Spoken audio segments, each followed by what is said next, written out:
Welcome to Closer to Venus. I'm Johnny Burke, and today's guest is Brigitte Visser. She is a soul empowerment coach, light configurator, and author of the forthcoming book, Becoming Authentically.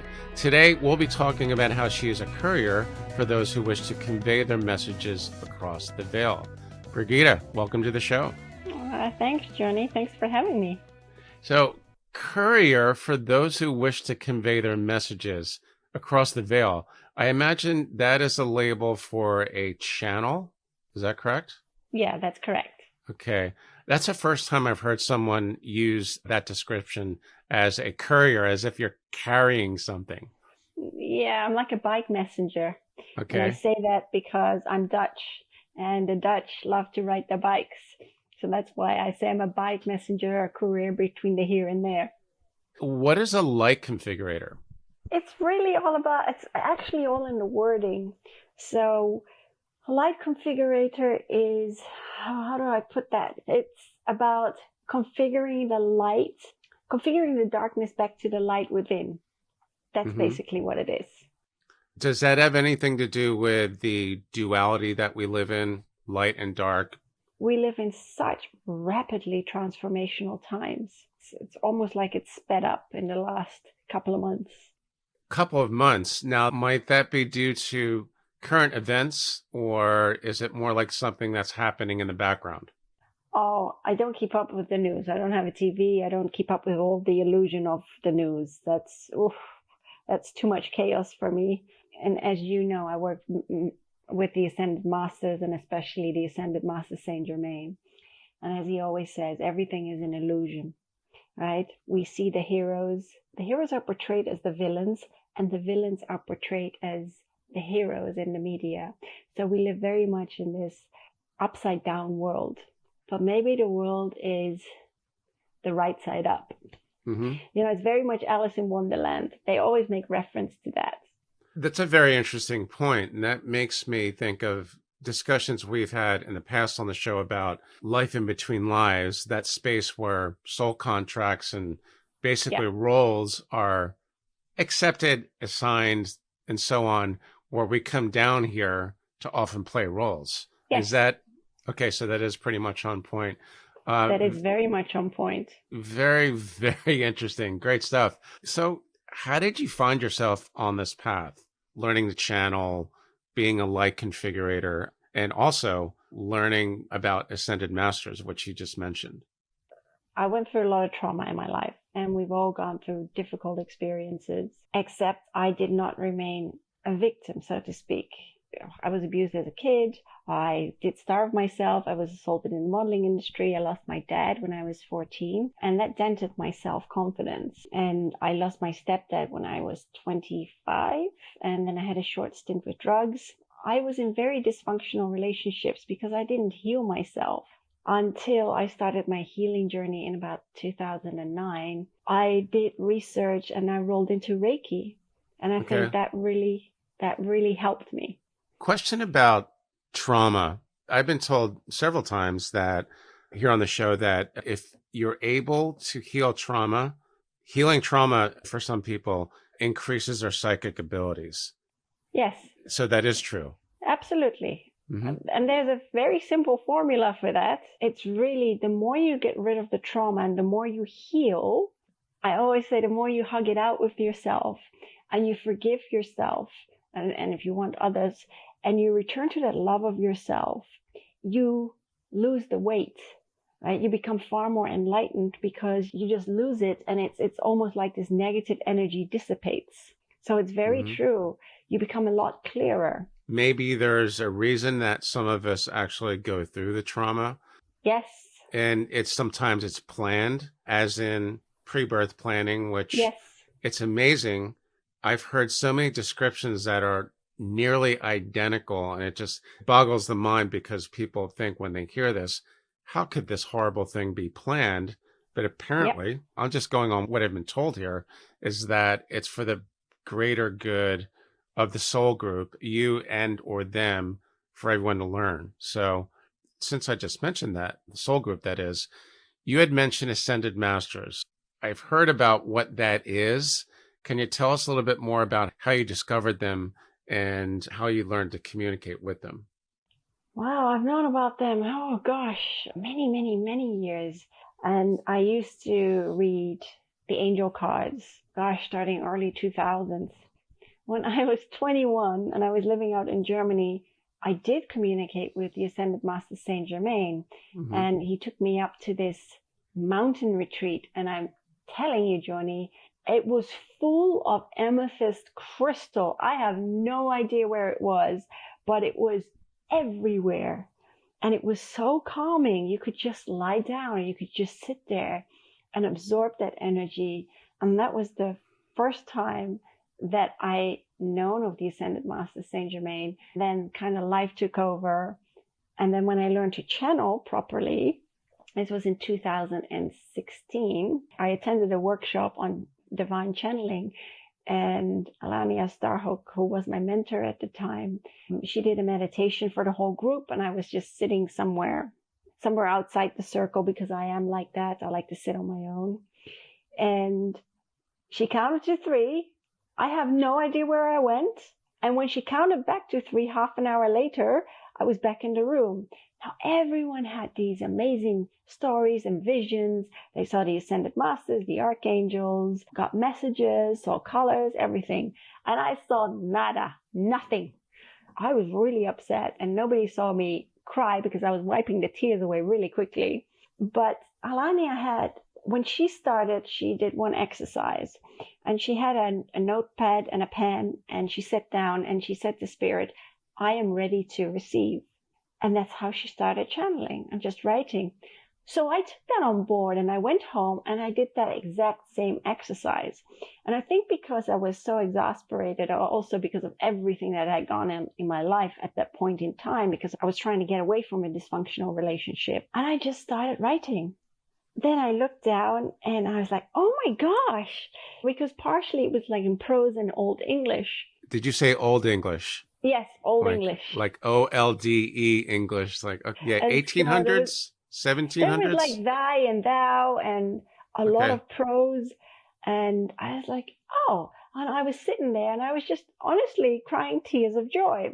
And so that's when I started to do it every single day. But I just asked questions and then I got the response. And then I started using the cards where I just pull a card, whether it was an Ascended Master or an Archangel, it didn't matter. And rather than looking it up on Google, I just sat with the energy and I asked if they had a message for me or if there were any past lives. And so that was really, really interesting. But you really have to, just like when you go to the gym and you want to work on yourself, you don't do it once and then it's like, okay, it's done. You really have to keep practicing. A repetition. So yes, you mentioned you had actually had an encounter with Saint Germain. Yes. Now, the skeptics, they're going to say, okay, cool. That sounds really wonderful. How did you know it was, in this case, Saint Germain or any of the Ascended Masters for that matter? I knew because it's the energy. I don't know how to explain that. I mean, yes, they show themselves. They have different forms, of course. But I knew that when I saw him in those robes when I was 21 years old, I knew that it was the Ascended Master Saint Germain. I've not only met him, but I've also met Esther Sharon, however you pronounce it, Commander or the Captain of the Galaxies, as I always call him, or Star Command. That was amazing at the time. It would appear that that was the start of your journey channeling, right? Yeah. You seem to have met and encountered many different types of beings. Correct. Pleiadians, Venusians, Anunnaki. Tell us a little bit about that, what that was like and how it actually happened. And that's quite funny how that happened. For the Anunnaki, I didn't ask about that. They just came through. And I just asked them, well, who are you? And so they told me. And their story is very, very interesting. I know there are many, many books out there. I haven't read them because when you read these books, you get influenced. And that's something that I didn't want. And it was very, very interesting. Anunnaki have evolved in consciousness tremendously over the last probably millions and millions of years. Millions? You said millions of years? Yeah. Okay. And what was their purpose? Were they trying to enslave humans, or is Yeah, that that's not what people necessarily always true? say. Right. That's what the books say, right? Yeah. I don't know what to think. I don't think it was just the Anunnaki. You have the Draconians, you have the Reptilians. I met them before as well, and not all are bad. But there were galactic wars billions of years ago, if we want to talk about time. You've also got, I call them the felines for some reason, and they were very peaceful, but they were attacked. Planets were annihilated. They were nuked. Do you think nuclear technology is new? No, it's ancient technology. Come on. It's not the first time I've heard that, by the way. I've heard that before. Yeah, and so even the Anunnaki, there was fighting amongst them. Yes, they created the human species, but they weren't the only ones. Because when you take the word human apart, you get you, which is you is light, and man. So we are light man. We are the light within. We are walking light man. Right. It's so cool. I've never heard that. What does that have to do with light beings? We are star seeds. We are encapsulated light within our human bodies. Without these bodies, we could not breathe the air. We could not evolve on this planet. Mm-hmm. But the Anunnaki were not the only ones, because I believe we carry about 23 different strands. And so there were others that were involved. You've got the Pleiadians, the Venusians, and many other beings, the Sirians, of course. So it's really amazing. We're amazing beings, but we just don't see it. We've been dumbed down so much, but we are capable of incredible things. And we're here to return to a love for ourselves and others. But not only that, we are alchemists. We are alchemical beings. What I mean by that is, in the Renaissance times, when the alchemists turned lead to gold, it was really about transformation of the soul, of letting go of the heaviness within our experiences and transforming that, healing, and returning to a lighter state of being. That's what it's about. And it's not only that, we're here to learn to manipulate the energies and to understand the energies, to understand that we are manifestors in everything that we do and what we create, because we create our lives. Mm-hmm. The energy corresponds. What we vibe out is exactly what we vibe back in. You get what you give. That type of thing? Okay. I know this might be a question for another day, but I'm going to ask anyway. Knowing what you know, why are we here on Earth? What's the point? Oh, to evolve, to return to a love for ourselves, to remove the heaviness, and to help one another returning back home. That's in a nutshell. But then you get a lot of other questions. Right. That might be an entirely different episode, because there's quite a few rabbit holes in this content, to say the very least. Now, since we're talking about Earth and the galactic arena or the galactic realm, you've had past lives, both earthly and galactic. I've not heard too much about the galactic sort. Can you tell us what that's like and how it's different from an earthly past life, if at all? Totally different. Mm-hmm. Totally different. I cannot even describe a galactic fleet to you. If we look at Star Trek, it's kind of like that, but even Star Trek is a little bit dinosaur. But then every sci-fi movie has an element of truth in it. It's not just imagination. There's an element of truth in it. I think that's fabulous. But many of the other beings are not as dense like we are in our human embodiment, so to speak. Mm-hmm. It's very hard to explain. I have been on one of these fleets and one of these ships. I can't even describe the technology on it. The very sleek design. I can't even describe it. Our brains might explode. Yeah. And it's not only that, Johnny. There's so many different beings. It's not just the Sirians, the Venusians, the Pleiadians, but there are millions of other beings. I've seen what I call the squid heads. They're also amazing healers. When I do my channel, my light language, I work a lot with the aquatics, as I call them, which are from the Sirian star belt. And there are too many. Some of them, they look like they've got like fish heads, but it's not quite like that. I can't even describe them. Or I see others that are smaller and very furry. They're blue. It's fascinating. Do you think that many of us have had galactic past lives, as it were? Yes, absolutely. And are not even aware of it. Not aware of it. But some of us may have been in the galactic wars. I've been in the galactic wars, and I've been killed many a time, you know. But time out there, I always say time is an illusion. So here, it's like we're in this bubble. For us, 100 years, for them could be a year, for instance. I can't put my finger on that, but it's like just a snapshot in time.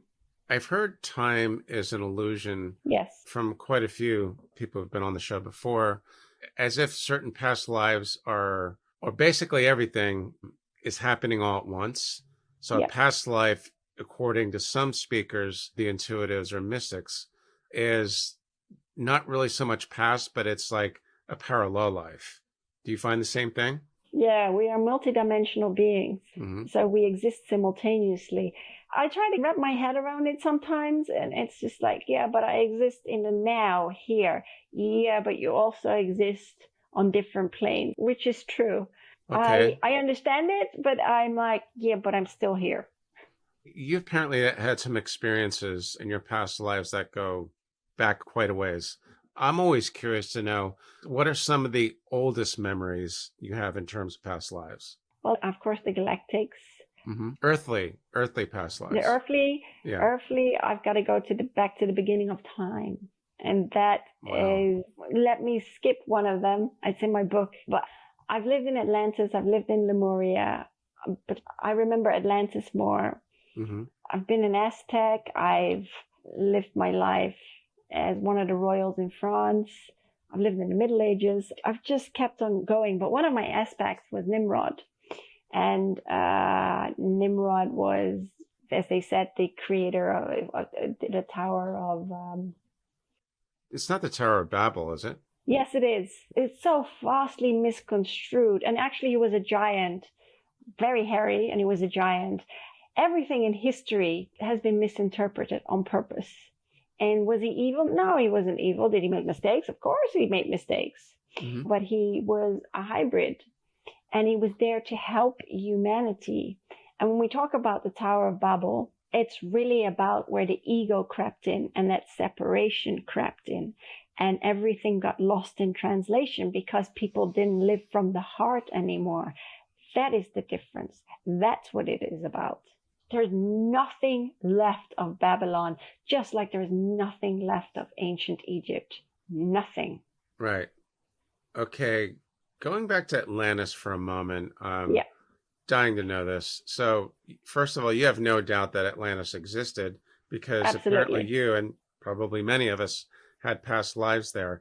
Yeah. What did the architecture look like? Are there any illustrations that are accessible that can show us? It's one of the things I've been curious about forever. How we currently build and structure our homes is very dinosaur compared to these amazing, what you call ancient, actually futuristic cities that were built, because everything was built according to the ley lines of the land, right? Everything was done in harmony with the earth. People don't care these days. They just they just build wherever. And I think that's such a big difference. Atlantis was built on what I call a crystal grid, but they also use crystalline energy. People don't use that today because, governments can't make money of that. And in that way, we are very much enslaved because there's only 1% that rule the world. And even though not everyone is awake, which is okay because we all awaken in our own timing, humanity has been enslaved. Our soul was not designed to live this way. One of the reasons I bring that up is because I've heard a lot of converging theories about Atlantis and the fall of Atlantis and why it happened. And it seemed to be, I think you just touched on this, we stopped living from the heart where greed and avarice kind of took over, which if you could actually put consciousness on a chart and give it a mathematical value, you would see it starting to go down at some point. Is that a reasonable explanation? Yeah, absolutely. Okay. And they were more advanced, not only the technology, but consciousness-wise. There have been those people that would say we were living in a fifth dimension society where like things like telepathy was completely normal. It was. Wow. It was. And kids were schooled according to their abilities. So some would say would become like a farmer or a priest or a priestess or learn about herbs. It was all about their abilities and what they were good at. Here we just go to school and we get these subjects within the Atlanteans, because due to the sons of Belial, made hybrids, half animals, half humans, like the Minotaurs. And the Minotaurs, by the way, beautiful creatures. Yeah, they did exist. So in other words, the ancient art of Egypt, which depicts half human animals and hybrids, that wasn't a fiction, that actually happened? Yeah, so many of the Atlanteans started to rebuild their lives in Tibet, I think in the South Americas and in ancient Egypt. Now, how do I explain what they look like? They were incredibly intelligent, incredibly light and tall. They were not half-breeds. That was just the masks that they wore. They call it like retractable masks. I don't even know what kind of metal that was. It's very, very light.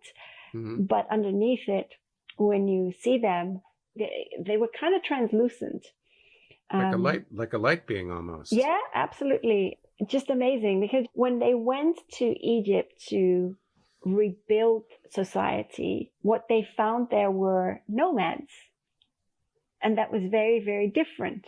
And so they educated these people. But nothing is left of ancient Egypt. I mean, look at the pyramids. Do you really think, Johnny, that these were tombs? No, these were energy transponders. Mm-hmm. And they were gold capped. Like the ones in Mexico. Yes. I've been to the pyramids in Mexico, and I'm thinking, they're there for a reason. My guess is it has something to do with an energy grid. And what you just explained about how the Atlanteans migrated to certain areas like the South Americas and Tibet and other places I'm probably not even aware of, these pyramids show up all over the world. Yes, they do. Yeah. It's baffling to me that scientists are trying to figure out how the pyramids were built. Yes, it was gravitation, and it wasn't just the humans. It was other light beings, other star seeds that helped with that. Mm-hmm. Because life was very different back then. Many other species, if you want to call it that, they intermingled. But what do we know now? We've been dumbed down so much that we think, oh, aliens. Oh, well, wait a minute. Actually, we're the aliens because we've alienated ourselves from our brothers and sisters up there.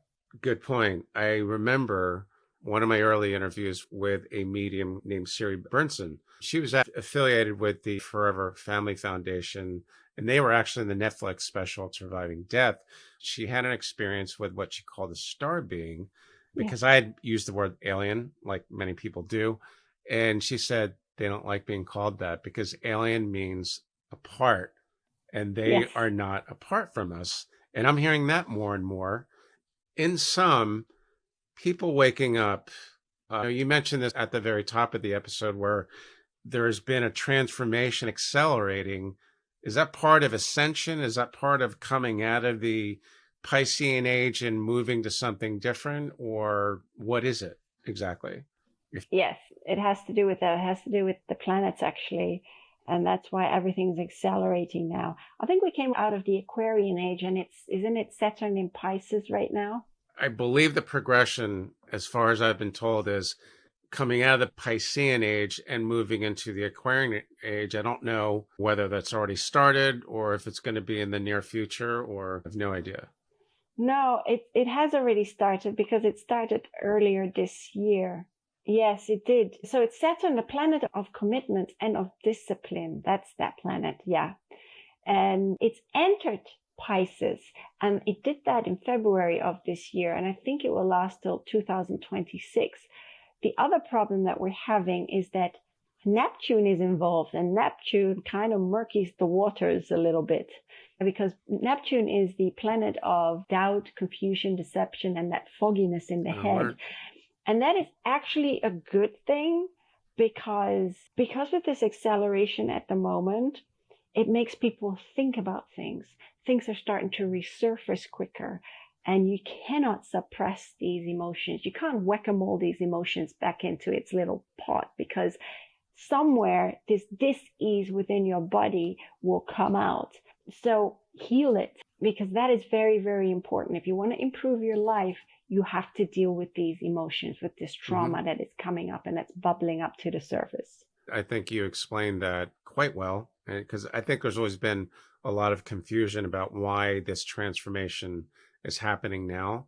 One last question. I'm not sure if this has a lot to do with what we've been talking about or not, but I've always wanted to ask you, because you mentioned this before, the Rosicrucians. Why is the history of the Rosicrucians relevant, or is that a topic for another day? So my dad was a Rosicrucian, and I did know that, but I did not know what that entailed, because in the 1980s, there was no Google, right? Everything was done via the mail. So he got sent modules every week, or it was every month he got sent a module. And I had no idea what it was about. And the Rosicrucians, they stem from Atlantis in ancient Egypt, and it's all about transformation. The Ascended Master Saint Germain, as Le Comte de Saint Germain, when he was living in France, of course, he was a Rosicrucian. Abraham Lincoln was a Rosicrucian. There were many, many Rosicrucians, and many of them were murdered. I think Thomas Edison was one, Albert Einstein. So they are... Leonardo da Vinci. Would you say they were ascended masters? So in human form, of course, they were Rosicrucians, like the Ascended Master Saint Germain. He's an Ascended Master now. One in ancient Egypt, one of the pharaohs who set up the mystery schools. He is Lord Kutumi, also an Ascended Master now. But many of the Ascended Masters have lived many, many lifetimes in order to ascend and to understand love and to understand life, because you can sum it up in one word. Why are we here? To love and to return to a love for ourselves. And I think that's very, very important, because once we love ourselves, right, we can love others and accept them the way they are. And we would embrace one another and not see a difference, because there is no difference between any of us. And the world will be, my gosh, the world will be a better place. Another thing I've heard a lot lately is when you talk about separation is an illusion. Yes. Is that true? Absolutely. I think that's a good note to end on for everyone to remember. Anything else we need to know, or might we have to have a part 2? It's always good to have a part 2. It's so important to live your life authentically and return to the authentic nature of yourself. As they call it, the wholesome, the awesome, authentic nature of yourself. It's so, so important. Why choose to be someone else? Because you'll make your life more difficult. Just be yourself in everything that you do. And that's hard, because many people wear different masks. Ditch the mask and just be yourself. We're not in this bowl masquerade anymore. It's time to ditch that 3D consciousness and shift to that 5D mindset. There you go. To be continued. Brigitte, thanks so much for joining us today. Very entertaining, very, very educational. How can our listeners learn more about you online? Through my website, which is powersoulhealing.com. I will put that in the show notes and the transcript as well. You've been listening to Closer to Venus. I'm Johnny Burke. If you enjoyed today's episode, please consider subscribing. For more info, go to closertovenus.com. Thanks for tuning in, and we'll see you next time.